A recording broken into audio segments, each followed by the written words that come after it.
Bu tərəfimizdən bu Xaçmazda mənzilin tavan izolyasiya işləri təhvil verildi və ikinci izolyasiya işləri məhz Xaçmazdadır. O da döşəmənin altında 30 kvadrat metr sahət gedirik oranı izolyasiya etməyə.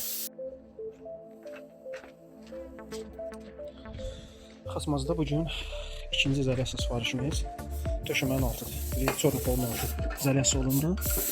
İkinci isə döşəmənin altıdır. Gördüyünüz kimi köhnə çiğ kərpiçdən istifadə edirlər. Mənə bu təfərrüat haqqında məlumat verim sizə. Bizim mağazadan müştəri məhsul alır. Özü yoxlamaq üçün ki, görüm alındıra biləcəm yoxsa. Yəni hər sahənin bir öz ustası var. Görsün necə vəziyyətdə vurur. Belə vəziyyətdə məhsul olmur, çəkdə vermirik. Bəzi bu işi görənlər gedirlər əraziyə çəkirlər ki, bunu çəkirlər, deyirlər ki, bu da balon köpüyü. Yəni, sən yanaşanda o cür yanaşmır da. Ən yaxşı məhsulu qeyri-professional vursa belə bu vəziyyətdə. Yəni, məsələ məlum.